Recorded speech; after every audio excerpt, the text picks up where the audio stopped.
Setiap awal tahun biasanya kita akan membuat goals atau harapan yang ingin kita capai di tahun ini. Di kasusku aku pengen goals yang semaksimal mungkin. Instead of mendaki satu gunung, aku pengen mendaki 2 gunung dalam setahun. Instead of jalan-jalan di dalam negeri, aku juga pengen jalan-jalan di luar negeri. Nggak hanya belajar berenang misalnya, aku juga pengen scuba diving, free diving at the same times. Dan rasanya semakin banyak goals yang pengen kita lakuin di dalam tahun itu akan semakin bermakna dan meriah.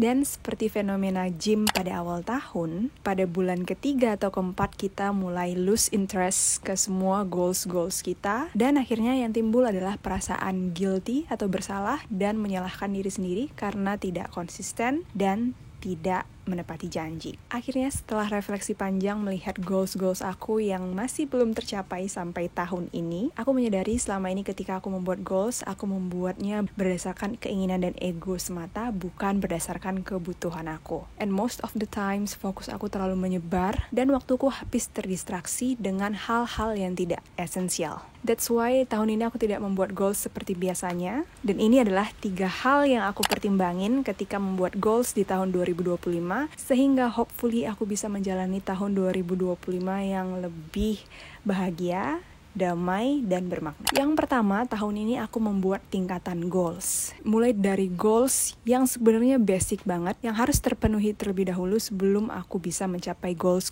yang lebih besar. That's why goal prioritasku pada tahun ini adalah menjaga pola tidur yang teratur, makan sehat dan bergizi, dan olahraga. Ini kelihatannya sepele banget, tapi ini adalah baseline yang harus kita penuhi terlebih dahulu sehingga kita punya energi untuk mencapai goals yang lebih besar. Goals ini nggak harus super fancy. Aku hanya butuh memastikan kalau aku cukup tidur kurang lebih 7 jam dalam sehari, makan yang bernutrisi seimbang. Aku harus make sure setiap hari aku memberi nutrisi yang cukup untuk diriku agar aku bisa menjalani kehidupan aku dengan lebih stabil dan happy. Dan of course kita juga harus banyak gerak. Aku biasanya merotasikan 3 olahraga ini, jalan kaki, yoga, dan bersepeda. Biasanya aku lakuin sesuai dengan cuaca hari ini. Kalau hujan aku nggak akan jalan pagi, tapi aku akan yoga. Atau kalau aku buru-buru, aku akan bersepeda. Jadi aku sesuaiin dengan kebutuhan aku aja. Hal kedua yang aku lakuin dalam membuat goals tahun ini adalah focus to the quality instead of quantity.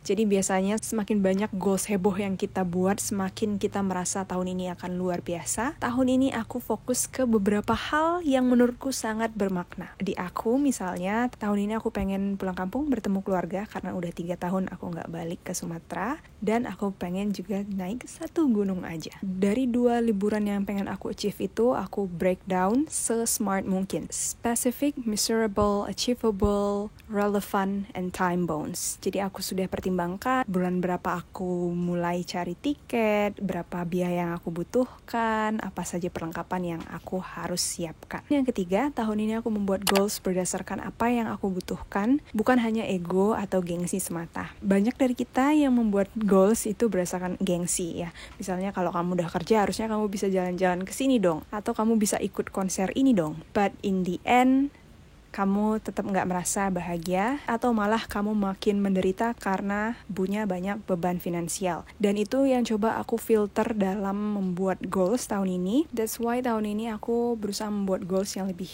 relevan ke diri aku, yang bisa mengupgrade dan menambah value di diriku. Tahun ini karena aku sedang fokus membangun sebuah program atau komunitas tentang lingkungan, aku butuh mobilitas yang tinggi, tapi aku nggak bisa naik motor atau mobil. That's why tahun ini aku punya goals. Aku akan belajar berkendara motor dan juga mobil. It sounds so simple, tapi itu adalah sesuatu yang saat ini aku benar-benar butuhkan. And for sure, aku tidak membatasi imajinasiku. Aku tetap membuka ruang untuk kemungkinan-kemungkinan besar, peluang-peluang besar, dan imajinasi serta keajaiban di masa depan. Because life is full of surprise.